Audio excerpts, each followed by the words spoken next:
Ese wabonye umwana uramutse umwambuye telefone akarira agahita arakara cyane byaba ngombwa agasiribanga?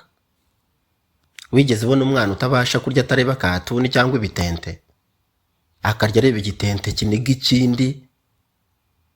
Ibyo ni ibimenyetso bibi cyane mu gisobanuro cya nyacyo. Hari ababyeyi benshi bibwira yuko guha umwana telefone smartphone ari ukumufasha kwiga neza ndetse no kujyana n'ikoranabuhanga rigezweho. Nibyo koko smartphone ifite ibyiza byayo, bimwe birazwi turabizi twese, ariko hari ikibazo. Iyo ikoreshejwe nabi cyangwa igihe kinini kirenze, ishobora kugira ingaruka ziteje akaga cyane cyane ku mikurire y'ubwonko bw'umwana wawe. Ubwo ndavuga niba uri umubyeyi. Hari abana batakibasha kwicara iminota 10 batareba screen ya telefone cyangwa ya televiziyo. Hari abatakaje concentration ku masomo. Hari n'abana bagenda bazamura umujinya mwinshi, bagakuza ubunebwe, ugasanga ntago bakunda gusabana n'abandi. Uyu munsi rero turarebera hamwe ibintu 5 smartphone yangiza mu bwonko bw'umwana wawe. Turebe uburyo smartphone ihindura ubwonko bw'umwana, ndetse turebe ibimenyetso byerekana yuko umwana wawe yamaze kwibasirwa n'iki cyago, ndetse n'ibyo ababyeyi bashobora gukora kugira ngo bakumire iki kibazo gihari none. Turifashisha umwanditsi Jonathan Haidt nk'uko bigaragaza mu gitabo cye yise The Anxious Generation. Isi ya smartphone nk'uko abivuga yahinduye cyane ubuzima bw'abana. Nubwo telefone ifite akamaro kanini, hari n'ingaruka ishobora kugira ku mikurire y'ubwonko bw'umwana. Niko abivuga. Iyi ni Isaac Inspire TV, jewe ndi mwarimu Isaac mukunda kuganira. Wibuke gukora subscribe kuri uyu muyoboro, by'umwihariko dukomeze ikiganiro kugera ku musozo. Gusa ahanini ubikora mu njyana yo kugira ngo utazajya ucikwa n'ibiganiro by'ubwenge binyura kuri uyu muyoboro. Turi mu burezi. Ikintu cya mbere smartphone yangiza mu bwonko bw'umwana ni ukugabanya ubushobozi bwo gutekereza no kwibanda ku kintu kimwe, focus. Iyo umwana amenyereye video zihuta cyane zigenda zihinduka buri masegonda 5 cyangwa 10, nko kuri TikTok cyangwa se YouTube Shorts, Reels zo kuri Facebook, hari ya mikino ya yindi hora ihindagurika imwe itanga icyo wakwita excitement cyangwa se ibyishimo, ubwonko bw'umwana buramenyera ibintu byihuta cyane. Bivuze ko iyo ageze mu ishuri wenda agiye gusoma igitabo cyangwa se ikayi, kandi gusoma igitabo cyangwa ikayi burya bisaba concentration, byo biramugora kubera yuko bitandukanye na bya bindi amenyereye kureba muri telefone. Aha niho usanga umwana ageze ku rwego rw'uko atagikora homework ngo ayirangize, cyangwa se yamikora abarimu babaha, ntabasha gukurikirana amasomo igihe kirekire, ahora arambiye ibintu bisaba gutuza ndetse no gutekereza, akabona byamubihiye ndetse birarambiranye. Ubwonko bwe, ubundi ubwonko bw'umwana bumeze nk'umutsi cyangwa maso. Iyo budatojwe gutuza gutekereza hakiri kare, ubusanzwe bugenda bucika intege, kuko hari n'abana usanga bavuga bati ndarambiwe mama. Nyamara ikibazo ntabwo ari uko ibintu birambiranye mu by'ukuri, ahubwo nuko ubwonko bwe burya buba bwaramaze kumenyera icyo wakwita stimulation nyinshi. Urugero, iyo umwana amara amasaha 4 kuri smartphone, areba ibintu bihindagurika vuba na bwangu, yumva amajwi, abona amabara menshi atandukanye, notification nyinshi zisukiranya, ubwonko bwe buraruha bukananirwa, bugatangira gusaba ibintu wenda bibuzanira amarangamutima buri gihe. Ugasanga ibintu byose ashaka ni ibintu bizamura amarangamutima nka bya bindi amenyereye kubona bifite amabara menshi byisukiranya buri kanya. Niyo mpamvu bamwe usanga batakibasha kwicara mu ishuri, ntabwo babasha gusengana n'abandi bantu batuje, ahubwo usanga basimbagurika, baticarana n'ababyeyi ngo baganire oya, cyangwa ngo usange bari gukora imirimo yo mu rugo wenda batarangaye, ahubwo ugasanga iteka barumva bashaka gusimbukira muri telefone ngo barebe ukuntu ibintu byisukiranya buri kanya. Smartphone ishobora gutera addiction. Ubusanzwe smartphone ishobora gutuma umwana bimbata yayo. Yego birazwi. Hari igihe ababyeyi wenda batekereza yuko addiction ari ibiyobyabwenge gusa, nyamara oya, ntabwo ariko biri. Ahubwo smartphone ishobora kubamo addiction ikomeye cyane ubwayo. Ese waba warigeze ubona umwana arumutse wenda umwambuye telefone akarira cyane, agahita arakara umujinya mwinshi, ndetse ntabashe kurya atareba ibitente cyangwa se zimwe bita katuni. Ubusanzwe ibyo birebye usanga ari ibimenyetso bibi. Application nyinshi z'iki gihe zikoreshwa muri iyi minsi, ubundi zakozwe mu buryo bwo gufata attention y'umuntu. Likes, notifications, videos zidashira, imikino wenda ikomeza, ndetse rimwe na rimwe hari niba itanga izo bita rewards. Ubwonko bw'umwana rero iyo buba muri ibi bintu butangira gusohora icyo bita dopamine nyinshi. Uyu ni umusemburo utanga ibyishimo. Dopamine ni umusemburo utuma umuntu yumva anezerewe.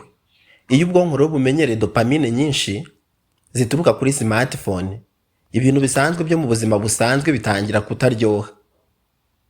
Niyo mpamvu umwana ubona atagikunda wenda gukina hanze ngo akine n'abandi, ntabwo agikunda kuganira n'abandi, ntabwo agikunda kwiga ngo afate ikaye cyangwa igitabo yige, ahubwo ahora ashaka screen gusa, aririra telefone cyangwa se gufungura televiziyo. Nyamara umva ikibabaje ni uko addiction ya smartphone ishobora kugabanya confidence y'umwana, ahubwo igateza stress ndetse no kwiheba ku bana bamwe. Ibi nabyo bituruka kuri iki kintu. Smartphone yangiza ibitotsi by'umwana.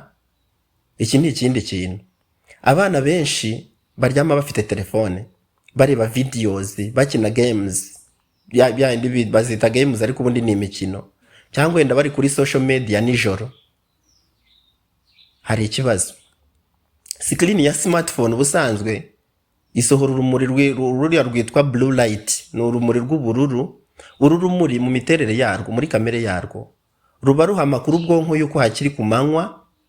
Ubwonko bugahagarika gukora umusemburo bita melatonine ufasha umuntu gusinzira. Niba ubwonko bwamaze kubona uru rumuri rwa blue light, ruba rwakiriye amakuru yuko hakiri kare.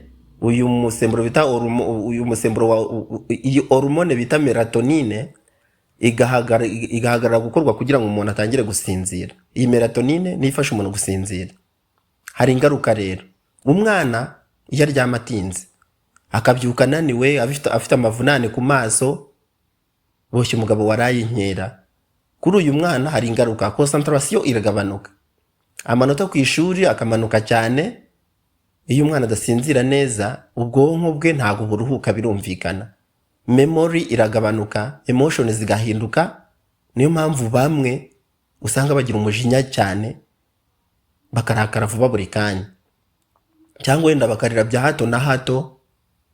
Abahanga kuri iyi ngingo bavuga yuko abana bakenera gusinzira neza kugira ngo ubwonko bwabo bukure neza. Kandi uretse n'umwana, n'umuntu mukuru burya akenera gusinzira kugira ngo ubwonko bwe bubashe kuruhuka, butekereze neza. Smartphone rero igabanya social skills. Ikintu cya kane kuri iyi ngingo, smartphone ni uko ituma umwana atamenya gusabana n'abandi. Hari abana benshi bazi gukoresha telefone neza cyane, ariko batabasha kuganira n'abandi bantu imbona nkubone. Iki ngiki uzakigenzure. Uzi impamvu?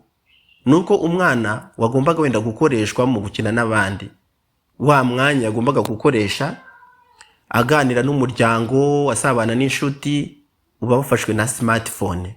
Umwana akagenda akihugiraho, akaba wenyine, agakunda kuba mu cyumba asa nk'uwikinze, akirinda aho abantu bari kubera yuko abona yuba ko bamubangamiye. Nyamara muri wa mwanya wo kubana n'abandi niho yakubakiye icyo bita social skills. Kandi social skills ni ingenzi cyane mu buzima. Kuvuga neza n'abandi, kumenya kubaha abandi bantu, gukorera hamwe. Ibi byose ubundi nibyo byubaka umuryango mugari w'abantu, ndetse bikazamura friendship nziza, ku buryo ubona umwana rwose yari mu bandi ari ibintu byiza cyane. Iyo ibyo rero bitubatswe neza akiri muto, bishobora kuzagira ingaruka ku buzima bwe bw'ahazaza. Kandi hari n'abana batangira kujya bagira guhangayika gukabije, ubwoba bwo kuvugira imbere y'abantu, ukabona ntafite ikintu yavugira imbere y'abantu kubera yuko atubaza icyizere hakiri kare. Uku kutigirira icyizere ni ikibazo kandi gikomeye. Ibaze nk'umuntu w'umusore cyangwa w'umugabo utabasha kuvugisha abandi bantu wenda mu ruhame, nubwo bitamusaba umwanya munini, ariko kuvugira mu bandi bantu nabyo burya ni ikindi kintu kiyigwa kandi kigwa hakiri kare. Smartphone ishobora kwangiza imyitwarire n'imico, birashoboka cyane. Ishobora kwangiza imyitwarire y'umwana kubera ko interinete ifite ibintu byinshi byiza ariko ifite n'ibintu bibi byinshi cyane. Iyo umwana rero afite smartphone adafite igenzura, ashobora kureba violence, akabona nka video z'abantu wenda bari kwicana cyangwa se bari gukomeretsanya. Ashobora kugwa kuri filime pornographique, kandi izi ni mbi cyane, zangiza ubwonko bwe, kuko ubwonko bwe buba buri kwakira amashusho adakwiye kuba arebwa n'umwana ukiri muto. Amagambo mabi avugirwa ku mbuga nkoranyambaga, uyu mwana we ashobora kuyagwaho ndetse ugasanga ari kujya yigana ibiganiro byangiza imitekerereze ye. Ibi byose abasha guhura nabyo wowe utabizi, ukazahura n'umwana wawe ukabona yarahindutse kandi utazi ikindi cyamuhinduye kandi ari smartphone. Ubwonko bw'umwana rero menya ko buba bugikura kandi bugana imbere heza. Ibyo areba bishobora guhindura uko atekereza, uko abona abantu, ndetse n'imico igahinduka ukundi kuntu wowe utigeze utekereza. Hari abana batangira gusubiza nabi, bakatangira gusebanya, bagakoresha amagambo mabi, ndetse no kwigana ibintu babonye online kubera yuko imbuga nkoranyambaga ziriho byinshi cyane. Ikindi kintu, social media ituma bamwe batangira kwigereranya n'abandi bantu, bakumva bo batari beza bihagije, bakumva batari abakire ku rwego runaka, cyangwa ubuzima bwabo butameze neza kubera ko babugereranya n'ubundi babonye. Urabona umuntu wenda uri kurya ifi n'ifiriti yicaye ahantu heza cyane, umwana nawe akumva yuko byakwiye kuba bigenda gutyo, nyamara ibintu byose birategurwa kandi abantu bose bagira imibereho yabo. Ibyo rero bishobora guteza depression, bigateza stress no kwiheba, kandi bitari ngombwa ku mwana. Ababyeyi rero hari icyo bakora. Nyuma yo kubona rero ko ibibazo bihari, ababyeyi bakwiye gukora iki? Dore ibintu by'ingenzi rero. Ukwiye gushyiraho igihe cyo gukoresha smartphone. Rwose nkomeje, ntukemere yuko umwana yikoresha igihe cyose ashakiye nk'uko ubushakashatsi bubigaragaza. Ntago telefone ubundi ari iy'abana. Telefone ni y'abantu bakuru, bayikoresha ibyo bagomba kuyikoresha mu gihe gikwiye. Ntukamwemerere smartphone mbere yo kuryama. Nibura isaha imwe mbere yo gusinzira, jya uyimurinda cyane nk'umuco kandi ubigira umuco uhoraho, kubera yuko bituma abasha gusinzira neza kandi bikamubera umugisha nk'uko twabivuze. Ikindi ni uko ukwiye kubuganira n'umwana wawe kenshi, ukamubwira impamvu z'amategeko yo kumubuza smartphone aho kubimutegeka biri aho gusa. Mutere kujya hanze no gukina n'abandi bana, akore siporo, asome, agire ibiganiro n'imikino, bifasha ubwonko gukura neza kurenza kubugira kuri smartphone. Ikindi ni uko ukwiye kuba urugero rwiza, kuko biragoye kubwira umwana gushyira telefone hasi kandi nawe uyihoraho buri gihe, kuko abana burya bagira amatsiko yo kuvuga ati ese ni icyo ahora areba muri telefone. Amatsiko rero ni ikindi kintu kandi gikomeye cyane, ko abana bigira ku byo babona kurenza ibyo tubabwira. Dusatira umusozo, smartphone ntabwo ari imbu ubwayo, donatire ntabwo ari ikibazo. Ikibazo ahubwo ni uburyo ikoreshwa. Iyo ikoreshwa nabi cyangwa ikoreshwa igihe kirekire kirenze, ishobora kwangiza concentration y'umwana, ikangiza ibitotsi bye, gusinzira, ikangiza social skills cyangwa se imyitwarire ndetse n'imikurire y'ubwonko bw'umwana ikagwingira. Ababyeyi rero bagomba kuba maso, kuko ikoranabuhanga ryaje kugira ngo rigumeho ndetse rigenda ritera imbere ku rwego rukomeye, ariko tugomba kurikoresha mu buryo bwubaka abana aho kubasenya. Ni twebwe bo kubarinda. Ushobora kuba wakunze iki kiganiro, ukande like ndetse ukore share uyisangiza abandi, kora subscribe kugira ngo tuzayucikwa n'ibindi biganiro nk'iki ngiki. Ujye mu mwanya wahariwe ibitekerezo, usigemo comment yawe. Ese ubundi ubona smartphone ari izihe ngaruka zigira ku bana muri iki gihe?